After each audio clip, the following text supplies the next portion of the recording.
অনেকে আমাকে জিজ্ঞেস করেন ইরেকটাইল ডিসফাংশনে পিআরপি বা পি শর্ট আসলে কাজ করে কিনা। এইটা বাংলাদেশে আসলে খুব মার্কেটিং করা হচ্ছে এই চিকিৎসা পদ্ধতি নিয়ে, অনেক জায়গাতে দাবি করা হচ্ছে এটা নাকি ইরেকটাইল ডিসফাংশন একটা পার্মানেন্ট সমাধান। আমি আজকে আপনাদের সাথে আধুনিক গবেষণা কি বলে সেটা আপনাদেরকে জানাতে চাইবো যে আসলেই পিআরপি ইরেকটাইল ডিসফাংশন আপনাকে কোনো হেল্প করবে কিনা। আমি ডাক্তার মোহাম্মদ আবু নাহিদ, আমি একজন urologist, male sexual health expert এবং মেল ইনফার্টিলিটি এক্সপার্ট।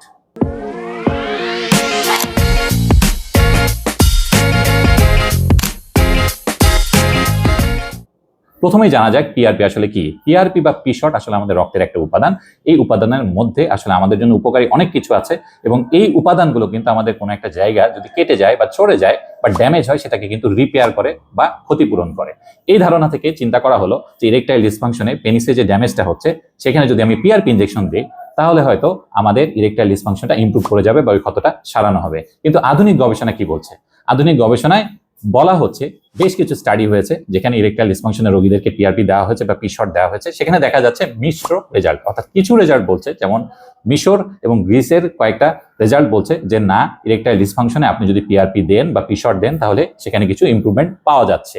পুরোপুরি ভালো হয়ে যাচ্ছে না, কিন্তু কিছু ইমপ্রুভমেন্ট পাওয়া যাচ্ছে। অপরপক্ষে আমেরিকান স্টাডি, মিশরের স্টাডি, ইভেন আমরা বাংলাদেশেও একটা স্টাডি করেছি, সেখানে আমরা দেখছি যে ইরেকটাইল ডিসফাংশনের পেশেন্টের ক্ষেত্রে আমি যদি পি শর্ট বা পিআরপি দেই তাহলে তার ক্ষেত্রে কোনো রকম ইমপ্রুভমেন্ট হচ্ছে না। তার মানে এটা কিন্তু একটা মিশ্র রেজাল্ট পাওয়া যাচ্ছে। এখন তাহলে আপনি ইরেকটাইল ডিসফাংশনে চিকিৎসা হিসেবে পিআরপি ব্যবহার করবেন কিনা সেই বিষয়ে আমেরিকান গাইডলাইন এবং ইউরোপিয়ান গাইডলাইন বলছে যে না, আপনি ইরেকটাইল ডিসফাংশনের ক্ষেত্রে পিআরপি কে চিকিৎসা হিসেবে ব্যবহার করতে পারবেন না। আপনি যদি ইরেকটাইল ডিসফাংশনে পিআরপি দিতে চান তাহলে এটাকে গবেষণার অংশ হিসেবে দিতে হবে, কিন্তু কখনোই কোনো রোগীকে এই কথা বলে আপনি পিআরপি দিতে পারবেন না যে এটা তার ইরেকটাইল ডিসফাংশনকে সারিয়ে ফেলবে বা ভালো করে ফেলবে। এখানে আরেকটা জিনিস একটু বলে রাখি, সেটা হচ্ছে যে কোনো একটা চিকিৎসা পদ্ধতি ইরেকটাইল ডিসফাংশনের ক্ষেত্রে কাজ করে কিনা এটা বোঝার জন্য আমরা একটা স্কোর করি, যেটাকে আমরা বলি IIEF স্কোর।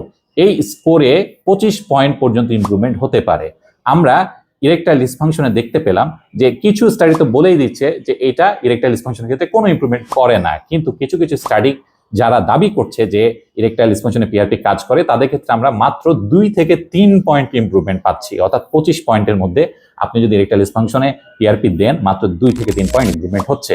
অথচ যে স্বীকৃত চিকিৎসা পদ্ধতিগুলো আছে যেমন সিলেনাফিল বা টাডালফিল জাতীয় ওষুধ, তারপর ইন্ট্রাক্যাভার্নোসাল ইনজেকশন আমরা দিতে পারি, অর্থাৎ পিআরপি বাদেও কিন্তু পেনিসে ইনজেকশন দিয়েও কিন্তু ইরেকটাইল ডিসফাংশনকে ইমপ্রুভ করা যায়। আবার এটার জন্য সার্জারিও কিন্তু আছে। এগুলো কিন্তু প্রতিটা আমাদের ইরেকটাইল ডিসফাংশনের এই যে স্কোরটা IIEF স্কোর, এটাকে কিন্তু 5 থেকে 10 পয়েন্ট ইমপ্রুভ করতে পারে। তাহলে আপনি এখন সিদ্ধান্ত নেন। বাংলাদেশে কিছু কিছু সেন্টার আমি দেখলাম 50 থেকে 55 হাজার টাকা নেয় এই পিআরপি দেওয়ার জন্য। আপনি তাহলে এখন চিন্তা করে দেখেন, আপনি 50 থেকে 55 হাজার টাকা খরচ করে একটা চিকিৎসা নেবেন, সেইটা বিশ্ব স্বীকৃত চিকিৎসা পদ্ধতি নয়, এটা আপনার ইমপ্রুভমেন্ট করবে কি করবে না এটা গ্যারান্টেড নয়, এবং যদি ইমপ্রুভমেন্ট করেও মাত্র 2 থেকে 3 পয়েন্ট ইমপ্রুভমেন্ট করবে, যেখানে অন্য চিকিৎসা পদ্ধতিগুলো আপনার 5 থেকে 10 পয়েন্ট ইমপ্রুভমেন্ট করতে পারে।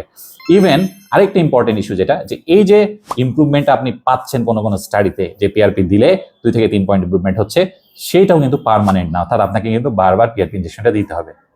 তাহলে এখন নিশ্চয়ই আপনার মনে প্রশ্ন জাগছে যে পিআরপি যদি ইরেকটাইল ডিসফাংশনের সমাধান না হয় তাহলে ওষুধ ছাড়া আর কি কি সমাধান আছে? ওষুধ ছাড়াও আমাদের আরো 2টা চিকিৎসা পদ্ধতি আছে। একটা হচ্ছে আমরা ইনজেকশন দিতে পারি, যেটা পিআরপি নয় কিন্তু স্বীকৃত ইনজেকশন পদ্ধতি, এবং এর বাইরে কিন্তু আমরা সার্জারিও করতে পারি। এই চিকিৎসা পদ্ধতিগুলো নিয়ে পরবর্তী ভিডিওগুলোতে আমি আলোচনা করব। আপনাদের কাছে যদি এই ভিডিওটা হেল্পফুল মনে হয় আপনারা এটা শেয়ার করতে পারেন। আবার পরবর্তীতে কোনো ভিডিওতে দেখা হবে। সবার জন্য শুভকামনা।